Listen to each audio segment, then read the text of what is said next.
Hello, my name is Rachel and I'm here today to do my January reading wrap up.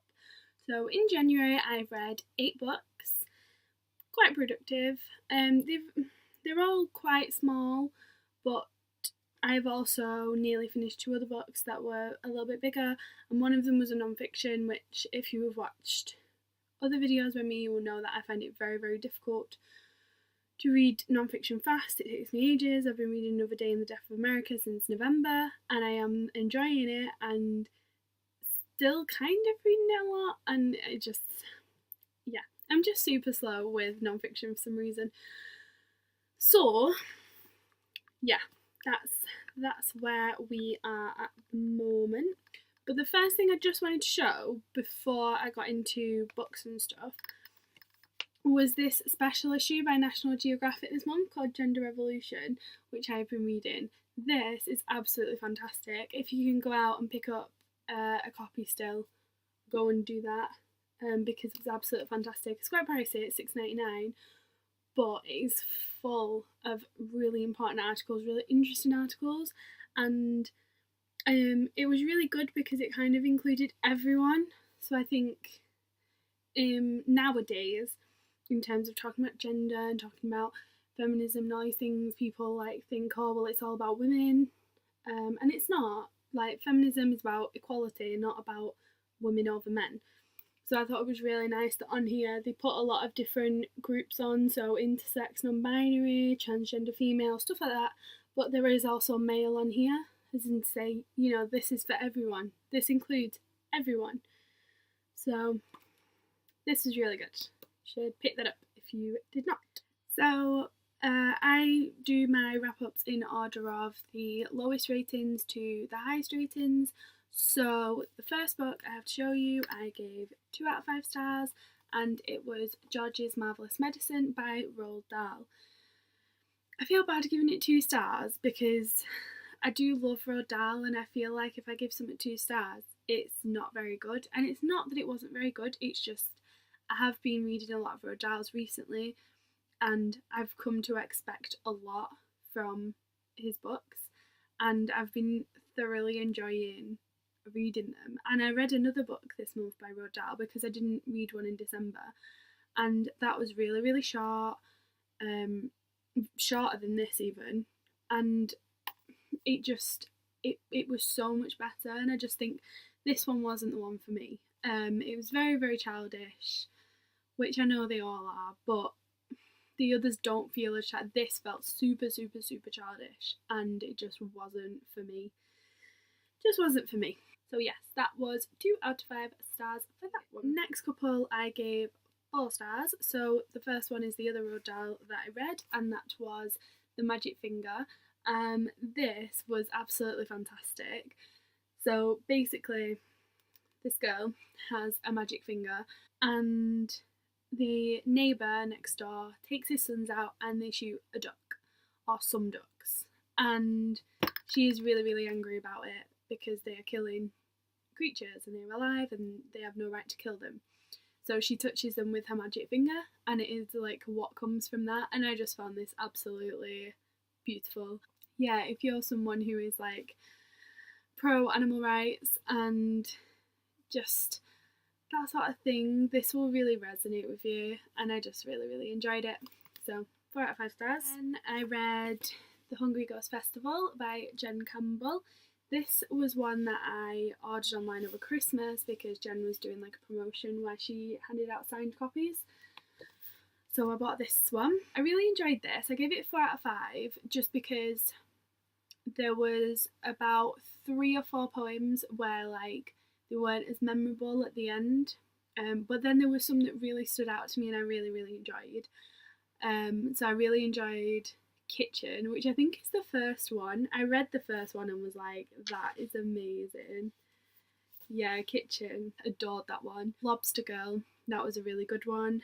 And it was What Happens When I Get Home, because she was talking about being northern and the north-south divide, and like how she acts like it's not a thing, but then she gets on the bus and it is still a thing, and it's always going to be a thing, and that's sort of like I just really liked it, and I'm from the north, and I completely understand that argument because you are constantly berated for what side of the divide you're on. That poem really resonated with me. I was like, oh my god, I see what you mean. So yeah, enjoyed that one.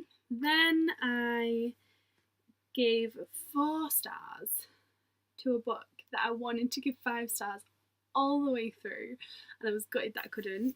And it was Frenchman's Creek by Daphne du Maurier. This is the first Daphne du Maurier that I have read. I've got this, Jamaica Inn, The Glassblowers, and Rebecca, but I don't want to read Rebecca yet because I watched Rebecca when I was a child and I kind of remember the story, but it is going a lot and I can't remember the end and I can't remember some of the story now. So I think I will be able to read it soon. But like I said, I don't want to read it and then know the end. I want to kind of forget it before I read it. So I went for this one first, and I think I'm just going to read Jamaica Inn and The Glassblowers first so that I kind of, give it time to leave. But yeah, this is about Donna. Donna is a very strong and independent woman, and she lives in a time where those were not a thing that was respected or given a chance to flourish. So she kind of acts like one of the guys and starts to feel like morally guilty for that. So leaves and goes to her husband's country estate, which is in Cornwall, I think. It's Carnarvon.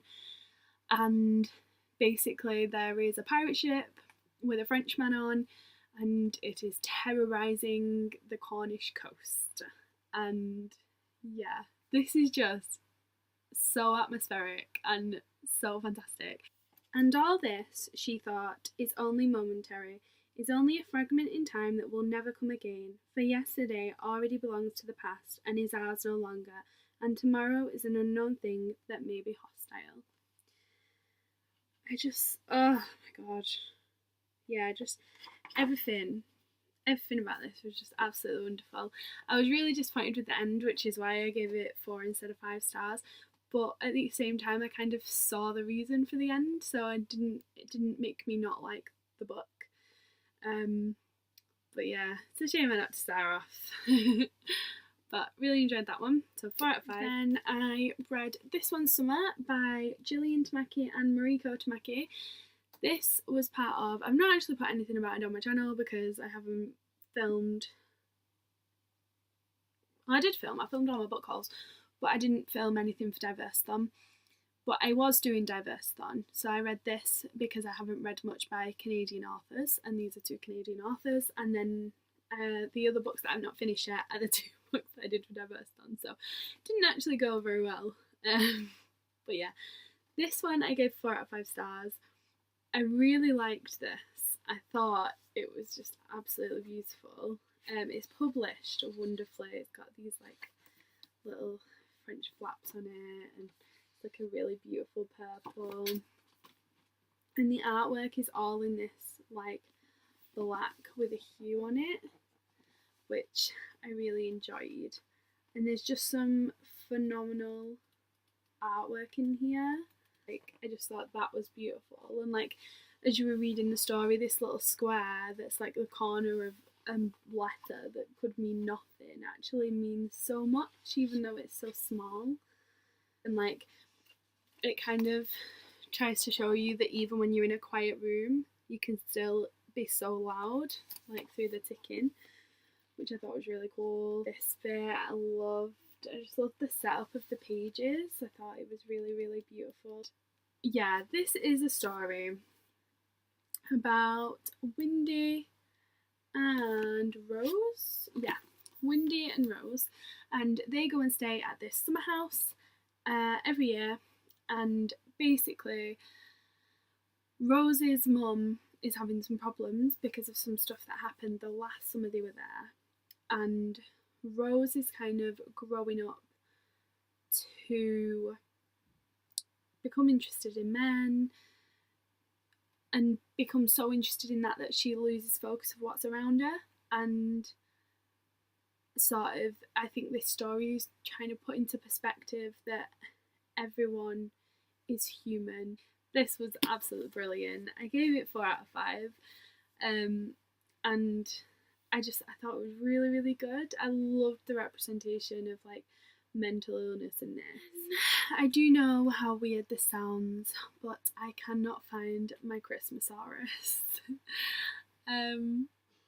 Yeah, I don't know where I've put it. And I was still reading it this month because I only started it just before Christmas and I didn't have time to finish it. So I didn't finish it till like the start of January. But yeah, I have no idea where it's gone. It's just like disappeared out of my life. So I have a small picture of the cover from my book journal. But yeah, don't know where it is.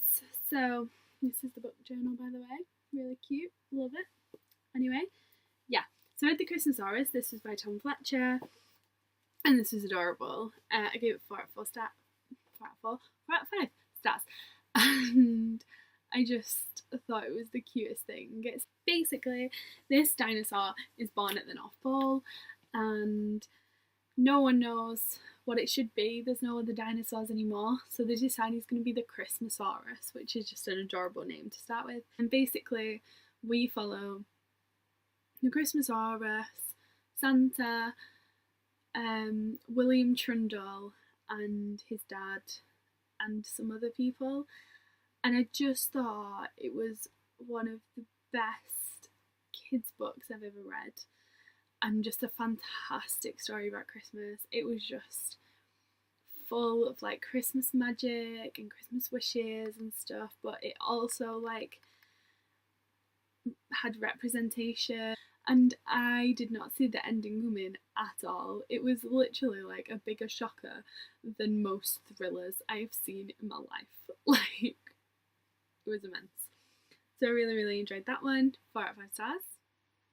And then we have my 5-star, which I have mentioned before. I think I mentioned it in the haul when I said that I got it, but we'll be doing a review, which I've been saying for a while, but I kind of want to write down my review first.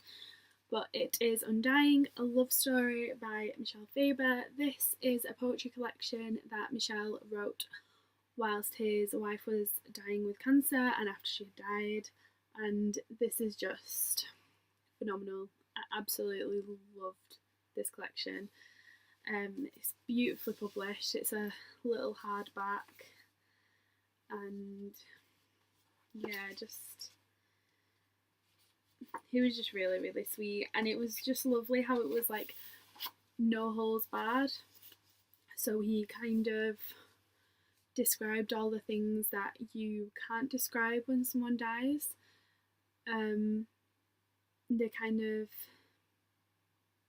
death is never going to be pretty, and I just think he was so honest with it that it actually made you like understand more what he was going through. And yeah, this was just fantastic, amazing. 5 out of 5 stars.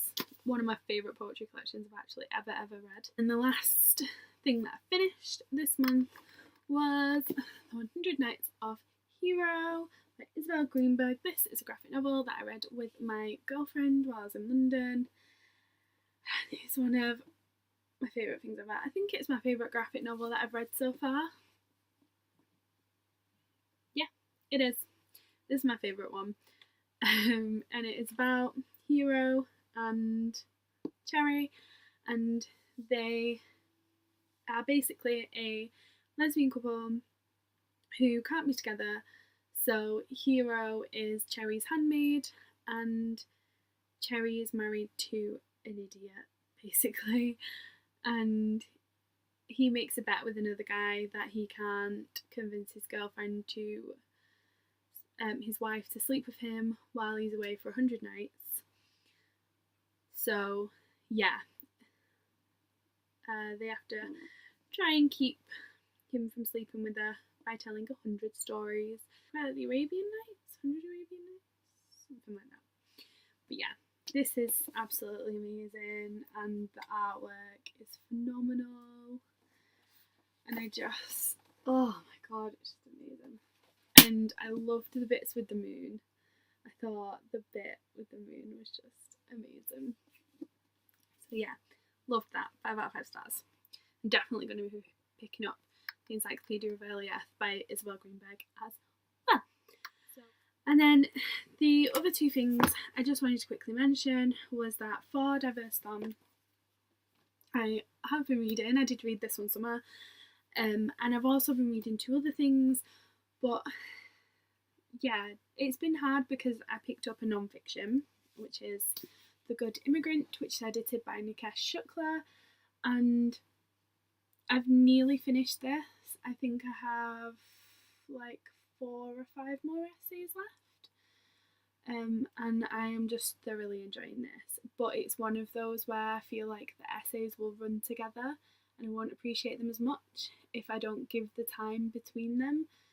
So that's what I've been trying to do. But I've absolutely been loving this. The first essay in here was just phenomenal, especially when he was talking about like chai tea and naan bread and like just all this stupid shit people say. Yeah, I love that. And yeah, I'm really enjoying this collection actually. This is one of the best, it probably is the best non-fiction that I've read, because I haven't read a lot of non-fiction because I can't normally get through it because I like fiction. I'm a fiction person. But yeah, I only started this. I started it on the Sunday, but I read this not much till Wednesday. I think I'd read 1 or 2 essays because I was reading the other book more. So I think I've done pretty well. I'll definitely be finishing this soon. And then the other thing that I'm reading is Homegoing by Yaa Gyasi. I am just over halfway in this. And this is the story. This is written by Yaa Gyasi, who was born in Ghana. Yeah, born in Ghana, but moved over when she was 2 to America and flipped around there for a bit, basically. And this basically follows 2 sisters through their generations, and I'm really enjoying this as well. This kind of reads like short stories that are just in a similar context. But yeah, this is fantastic. I was rushing to try and read this by Wednesday because I went to a signing and a talk by Yaa Gyasi, and she was just lovely and amazing.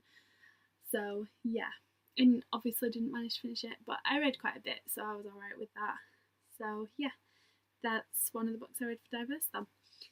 So I'm not ashamed about the Diverse Thumb reading. I think I just went for bigger books, whereas, normally you go for shorter books so you can read more, but I didn't want to do that. These were the books that I sort of had that I wanted to read, so yeah, that's what I did. So I will definitely be reading them for next month, and I'm going to do a review of Homegoing on its own with a review of like the talk that she did. So your eyes peeled for that one. And yeah, I hope you are having a lovely week. Thank you very much for watching, and I will see you in my next video. Bye!